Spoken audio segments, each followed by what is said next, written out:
Jambi dikit Pak Lukman Iya, nih boleh. nanya. Ini plastik kan tadi udah dibilang sama Bu Marlin tuh Iya, ada bau-bau jeleknya lah gitu ya, iya, iya, dibenci gitu ya. iya. Nah, nggak khawatir gitu Pak Lukman kalau sama pemerintah kemudian dimusuhin gitu loh, nggak gitu ya? Oh, Eh, industri plastik ditutup aja kayak rokok kan kayak gitu ya? Nggak khawatir begitu ya? nggak khawatir, Pak. Nggak. Nah, ini pertanyaan bagus nih dari Bapak Said Kelana, Pak. Jadi kita terus terang kami eh, belum khawatir karena kami masih melihat bahwa ini adalah kebutuhan ya yang belum ada penggantinya, Pak. Belum ada substitusinya. Contohnya kalau di Indonesia itu seperti kayak eh, pedagang-pedagang bakso, pedagang soto, pedagang bubur, itu kan masih menggunakan plastik, Pak. Apalagi pada saat pandemi COVID-19 ini, banyaknya online food delivery. Kita punya penjualan otomatis meningkat, Pak, gitu. Dan kita juga terus terang, kita perusahaan, kita juga terus terang berinovasi terus ya. Tidak hanya di kemasan plastik aja, kita sudah masuk ke kemasan kertas, ya kan. Dan kita juga akan masuk ke consumer packaging lainnya ke depan. Ke depan kita akan masuk ke consumer packaging lainnya. Jadi kita juga terus terang sudah mengambil contoh tadi seperti presentasi saya sebelumnya, seperti Nokia, kita tidak puas diri jadinya. Jadi kita tidak hanya comfort di bidang kita, juga kita harus terus terang, kita harus terus mencari ekspansi lainnya gitu. Gitu. Memang saya sering kali ditanya wartawan, jadi kalau wartawan sering kali cari berita, bahkan berapa bulan yang lalu bisa sampai 1 bulan itu bisa sampai 10 kali masuk ke berita jadinya. Jadi memang untuk larangan kantong plastik ini ya, untuk produk kita yang kemasan plastik ini saat ini masih diperbolehkan, ya kan? Yang untuk kantong plastik kita hanya kena dampaknya sekitar 5% saja, Pak. Yang untuk plastik yang kresek itu 5% saja dari total penjualan kita. Dan itu juga kita sudah naikkan, sudah kita replace ke kemasan plastik dan kemasan kertas, Pak. Jadi kita juga sudah antisipasi, ya kan? Kita juga terus terang selalu prepare apa yang terjadi ke depannya gitu, Pak. Karena itu tiada pasti gitu. Memang sampai sekarang sih Pak, ya kan, dari tahun 80-an ya kan, kemasan plastik ini masih menjadi bagian dari masyarakat sampai sekarang ya, karena substitusinya itu sangat sulit, apalagi di Indonesia kan makanannya berkuah. Untuk kemasan paper otomatis tidak bisa, untuk kemasan paper tidak bisa Pak, dan plastik itu masih paling murah Pak. Ya kalau kita katakanlah kalau seperti kue-kue di pasar tradisional, kalau menggunakan kemasan paper nggak transparan, kurang menarik jadinya, kurang menarik untuk ini. Ya itu aja jawaban dari saya Pak. Pak, nanya lagi Pak. Oh iya, nyambung dikit. Jadi nyambung lagi. Pak, kalau misalnya ya Pak, perkembangan nantinya nih, plastik itu jadi nggak tren lagi tuh Pak. Jadi substitusinya udah ada dan makin berkembang gitu. Apa dari perusahaan Bapak akan mengubah strateginya, jadi tetap kemasan, tapi yang berbahan dasar bukan lagi plastik, kan kayaknya sekarang udah mulai banyak tuh Pak ya. Kalau yang delivery itu bahannya berbeda gitu kan. Seperti itu nggak Pak? Dan itu akan jadi bertentangan dengan, saya nggak tahu sih visinya dari perusahaan apa gitu ya. Akan jadi merubah visi misinya perusahaan itu sendiri nggak Pak gitu? Memang saat ini memang sudah ada produk penggantinya, yaitu kemasan plastik dari singkong. Cuma harganya itu jauh lebih mahal, ya. Bisa dikatakan harganya kadang-kadang ya lebih mahal daripada barang yang kita beli. Itu juga sangat susah juga gitu. Jadi kemasan plastik dari singkong itu yang seperti saya tadi cerita itu, kalau kita beli bakso yang kuahnya panas, taruh kemasan plastik singkong, itu otomatis plastiknya hancur, jadi kolak singkong gitu jadinya semuanya. Jadi kolak singkong jadinya. jadi kolak singkong. Jadi sangat sulit lah kalau untuk ini. Tapi kita tidak menutup kemungkinan ya. Kita lihat di beberapa negara maju juga, kalau saya traveling ke Jepang ya kan, itu masih banyak digunakan. Bahkan kalau di Jepang sendiri ya kan, kita lihat kalau kita beli biskuit itu di depannya ada plastik packagingnya, di dalamnya lagi ada plastiknya lagi, di dalamnya lagi ada plastiknya. Bahkan mereka ada plastik apa namanya, plastik wrapnya semuanya. Rata-rata kalau makanan di Jepang itu plastiknya bisa double rata-rata. Tapi yang paling penting memang tantangannya adalah waste management, ya kan? Karena sampah plastik ini tidak merugikan masyarakat juga kalau dikelola dengan baik. Kalau dikelola dengan baik akan bisa jadi pembangkit listrik tenaga sampah seperti di Surabaya. Kalau begitu Pak, kayak sekarang ini ya penggunaan plastik itu semakin dilarang, apakah sebenarnya perusahaan-perusahaan di Indo ini lebih ke waste management-nya yang masih sangat kurang baik gitu ya Pak, sehingga timbul pelarangan tersebut gitu, bahkan dari pemerintah sendiri gitu kan? Sebenarnya mungkin saya tidak mau komentar ini gitu, karena kalau jawaban pribadi saya nih tidak mewakili perusahaan, jawaban pribadi saya. Mungkin ya, ini adalah suatu strategi yang sangat instan sekali adalah melarang kantong plastik. Karena untuk waste management sangat sulit. Ya, ini strategi instan, ya kan? Ya udahlah, kalau kita misalkan di sini banyak nyamuk, ya udah kita bunuh nyamuknya aja pakai baygon, selesai, udah mati, ya kan?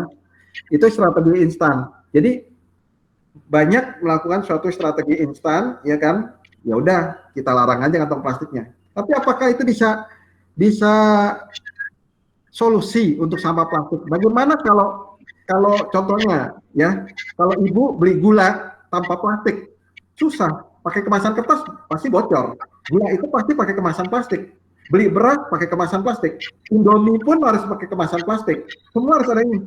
Jadi kalau perusahaan kami dilarang, ya otomatis semua kemasan plastik dilarang. Tapi bagaimana membungkus Indomie? Bagaimana membungkus beras? Bagaimana kita membungkus gula? Sangat sulit sekali, sangat sulit. Contohnya seperti gula. Maka itu yang dilarang pemerintah adalah kantong plastik yang berpegangan tangan, yang kresek, yang berpegangan tangan. Tapi untuk kemasan plastik, pemerintah masih memperbolehkan, gitu. Jadi sangat sulit sekali, gitu. Bahkan di negara maju juga biskuitnya, gulanya juga masih pakai kemasan plastik, gitu. Belum ada yang bisa tergantikan, gitu. Ke depan, malah ke depan itu banyak plastik seperti kacamata udah plastik, ya kan. Kemudian kita punya smartphone sebagian besar udah pakai plastik, mobil otomotif plastik semua, ya kan. Bahkan banyak ya, contohnya perlengkapan rumah tangga kita juga semua ada bahan plastik juga gitu. Sambil nunggu saya nyela dikit Pak Lukman. Ya, kalau silakan. Perusahaan rokok itu kan dalam tanda kutip loh ya, jangan kita telusurin. Dia membeli DPR, melahirkan undang-undang itu apa, kemudian kata-kata yang dibungkus rokoknya itu kata dapat menyebabkan kanker. Tadinya katanya nggak ada itu Pak, kalau keluar kata dapat, jadi bisa menyebabkan, bisa enggak. Iya. Nah, jadi rokok dari haram ya jadi kalau orang Islam itu makruh lah gitu. Iya. Jadi ya, itu belilah gitu ya. Kalau di bursa futures itu mereka ada SPA, SPA, dan ada multilateral. Multilateralnya yang diwajibkan, tapi nggak mau dijalankan. SPA-nya itu anak haramnya Pak, anak haramnya. Yeah. Kemudian dalam di pengawasnya, Bapeptinya, sekarang anak haramnya jadi diakuin anak kandung.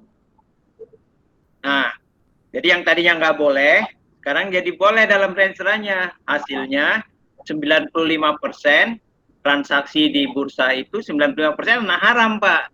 Iya. Jadi dia beli melalui aturan. Nah, ini tadi nyambung Ibu Marlin gitu loh. Tadi takut-takut kan besok pemerintahnya gelap mata gitu lah ya Pak ya. Iya, iya. Tadi khawatir misalkan apa gitu. Itu asosiasi plastik nggak mikir. Sebutnya namanya Inaplas, Pak. Inaplas. Memang dari Inaplas itu juga sudah memberikan protes ke terutama Pemda DKI Jakarta, karena Pemda DKI Jakarta yang memberikan suatu larangan yang ada sanksinya, ya. Ini komentar saya pribadi, ya, bukan komentar perusahaan. Tapi kalau Pemda yang lain itu memberikan larangan kantong plastik, tapi tidak ada sanksinya. Kalau nggak ada sanksinya kan artinya masih diperbolehkan. Karena yang paling penting adalah sanksinya gitu. Nah, memang kalau rokok itu Pak, kalau kita lihat sekarang Pak, omsetnya seperti HM Sampurna, Gudang Garam itu di atas 100 triliun. Dan bahkan growth-nya cukup tinggi Pak. Growth-nya sangat cukup tinggi sekali gitu Pak. Ya memang uh, saya terus terang nggak begitu tahu kalau dia itu begitu gitu Pak, gitu. Cuma memang sekarang ini rokok itu Pak, kita lihat di presentasi saya yang tadi Pak, ya kan, salah satu 10 besar permintaannya, gitu. Bahkan kalau boleh dibilang banyak orang yang dari masyarakat eh, eh, low level itu lebih baik nggak kehilangan rokok daripada kehilangan makanan gitu Pak. Nggak Gitu. makan. Iya betul Pak gitu. Rokok itu lumayan Pak, ya kan? Karena kalau rokok itu kalau beli ngeteng Pak, kan saya sering lihat di jalan Pak ya. Orang beli rokok itu ngeteng, satu ngerokok, satu taruh di ini Pak, apa namanya? Di telinganya. Saya sering melihat gitu. Ya, telinga. Iya ya. Jadi rokok itu apa namanya ya? Kebutuhan yang bisa dikatakan kalau sudah orang itu perokok, sudah dikatakan, bisa dikatakan itu benar-benar apa namanya. Jadi kalau dokternya bilang masalah kesehatan, orang lebih takut nggak ngerokok dibandingin masalah kesehatan. Gitu. Maksud saya kan itu perusahaan rokok, tuduhan dia dulu kepada masyarakat tuh ya membeli undang-undang itu. Iya, mungkin ya Pak, mungkin. Iya. Maksudnya, apakah asosiasi plastik akan begitu enggak gitu loh. Nah, Ya begini ini Pak, masa depan. kita mungkin beda Pak antara perusahaan plastik sama perusahaan rokok. Kalau perusahaan rokok itu Pak, kita lihat sendiri ya Pak, yang pemilik rokok sendiri orang terkaya nomor 1 di Indonesia Pak. Ya kan? Perusahaan rokok itu perusahaan besar. Bahkan kalau di bursa itu termasuk yang kapitalisasinya pasarnya paling terbesar seperti HM Sampurna, Gudang Garam, ya kan. Sedangkan kalau perusahaan plastik itu levelnya masih jauh di bawah rokok, Pak, ya kan.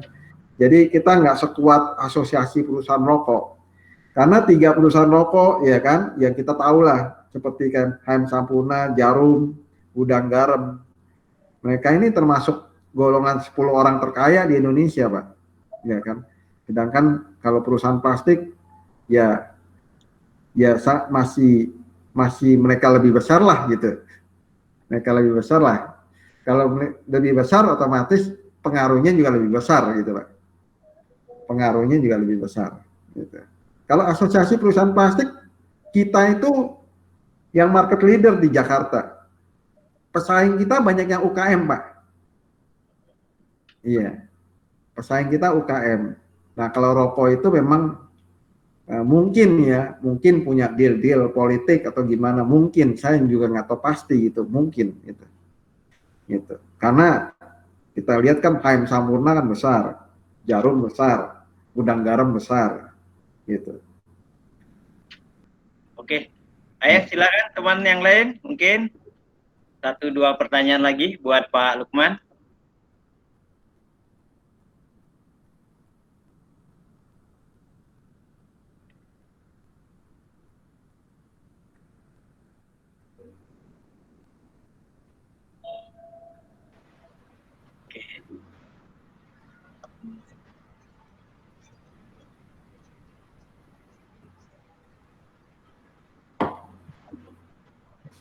Saya memute-kan mikrofon saya karena di saya laptopnya tersambung ajan, jadi mungkin yang lain aja yang itu bersuara. Mohon maaf. Iya, iya.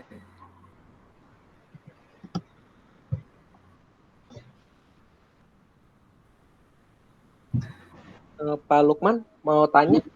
Ya, Tadi silakan. Bapak bilang kalau PBID itu model industrinya apa Pak? Integrated apa tadi? Di awal-awal soalnya tadi saya kecepatan Bapak. Kayak nggak nangkap saya kecepatan kayaknya. Iya, Integrated Consumer Packaging Company, Pak. Packaging company.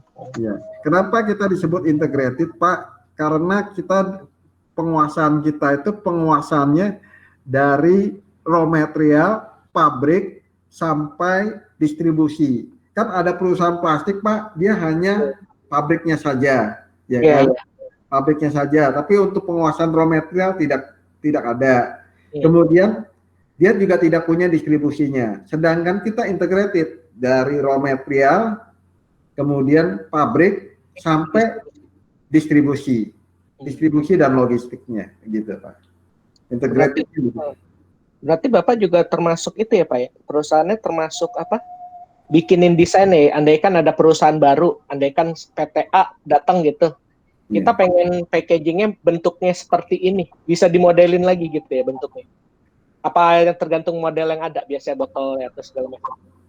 Oh, maksudnya yang packaging? Yang packaging. Oh, kita kalau yang plastik kita seperti biasa, plastik bening aja sih Pak.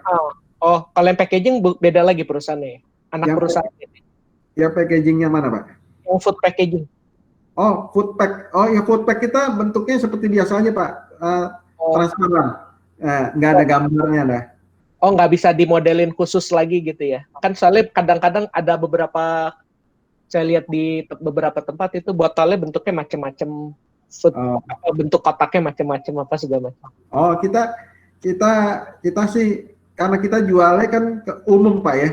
Yang umum ya? Iya, kita jualnya umum. Kita selalu jualnya umum. Jadi seperti itu, yang seperti saya, yang maksud Bapak itu saya tahu, ya kan, itu bisa job order, kita bisa printingin, gitu. Itu cuma modal printing aja Pak, gitu. Oke. Modelnya dari mereka, kita hanya printing aja. Tapi kita kita lebih seneng kita jual umum Pak, barang-barang yang sifatnya umum. Biasanya kalau kayak food pack, biasanya mereka bisa taruh gambar menggunakan kertas saja. Seperti gambar tempel gitu Pak. Oke Pak Lukman, makasih. Ya, terima kasih Pak. Pak Lukman mau nanya dong? Iya Pak. Kira-kira di industri Pancabudi ini kan plastik ya, itu kan dibutuhkan banget kan ya. Ada strategi promosi nggak sih? Kita promosi kita ada, ya kan, cuma karena kita jualnya ke pelanggan toko kita, kadang-kadang kita promosi ada event-eventnya. Contohnya seperti promosi menjelang Natal atau menjelang Idul Fitri, kita bisa lakukan promosi itu. Jadi ada event-event tertentu kita lakukan promosi, ya kan. Promosi bisa banyak hal, bisa promosi harga, ya kan, misalkan beli berapa bal dapat berapa bal gitu, dapat free apa gitu. Kita ada itu promosinya. Juga kita melakukan promosi di sekarang ini, kita ikutin perkembangan zaman.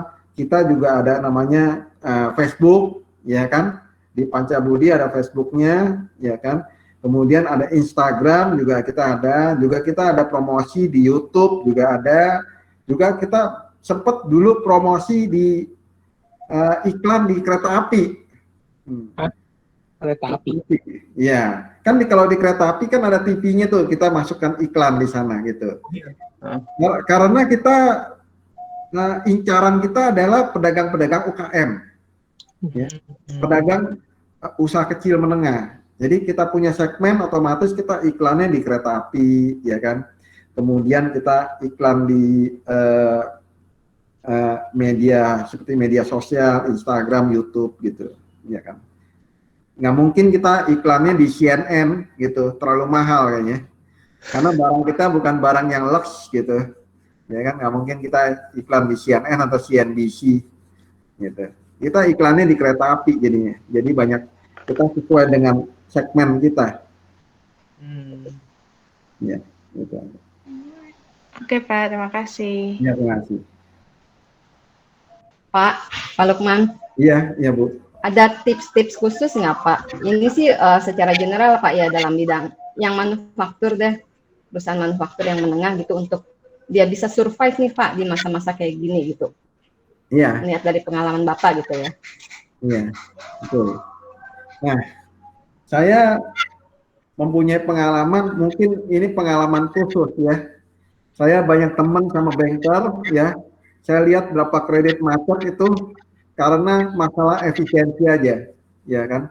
Terutama efisiensi di bahan baku, efisiensi di pabrik, efisiensi di operasional, dan efisiensi di keuangan. Ya. Ada juga ya karena faktor nggak mencapai break even point, ya. Kadang-kadang besar pasak daripada tiangnya. Nah itu juga menjadi perusahaan nggak jadi survive, ya. Salah satu yang perusahaan nggak menjadi survive itu masalah efisiensi. Dan kedua itu inovasi. Mungkin produknya udah sunset, ya.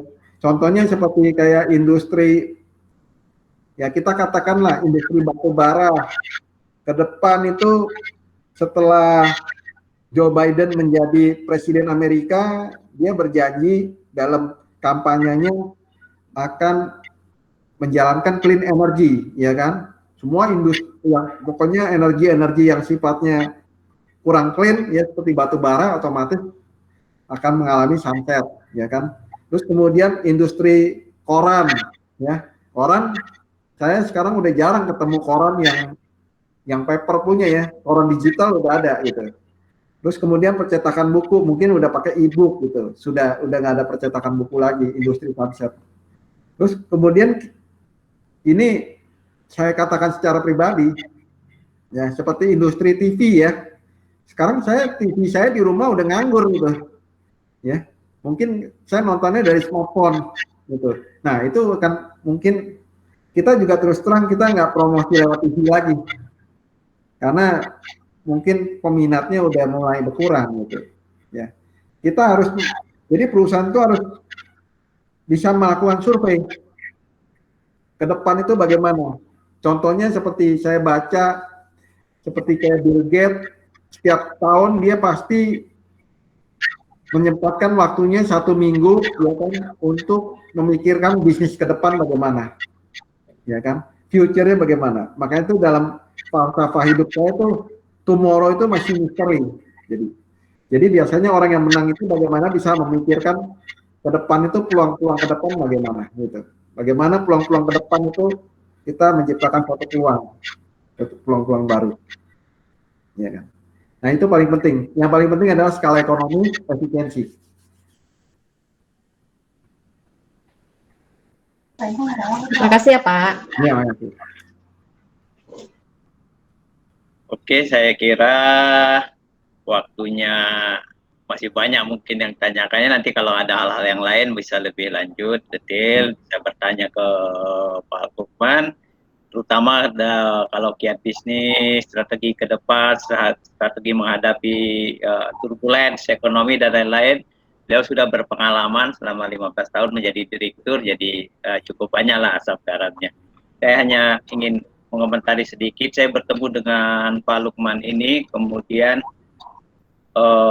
terkaget-kaget karena tas yang dibawanya adalah tas plastik, transparan, kresek. Jadi saya ini kalau sekarang ini, waduh Pak Lukman kalau bawa tas plastik transparan gini, kalau naruh uang 17M kelihatan itu Pak. Jadi ternyata jadi tak dirampok itu, jadi mesti hati-hati. Tapi ternyata ya karena pakai tas plastik nggak boleh ada 17M itu, kalau koper beda lagi lah ya. Iya. Nah, jadi beliau menjiwai bisnisnya dengan tampil ya itu, dengan membawa tas plastik. Jadi membawa bahan presentasinya, datang ke kampus, beliau datang dengan sebagai seorang direktur, tapi tasnya itu tas plastik transparan. Barangkali itu menjadi inspirasi lah buat nanti saudara mahasiswa lain-lainnya. jadi dirinya tercermin sebagai apa bagian dari bisnisnya gitu ya. Iya. Nah, waktu Pak Lukman sudah jam 12, kami atas nama Fikandi School of Business mengucapkan banyak terima kasih. Nanti kalau ada adik-adik mahasiswa ini say hello atau bertanya mohon dilayani ya Pak Lukman ya. Iya Pak. Terima kasih, Pak.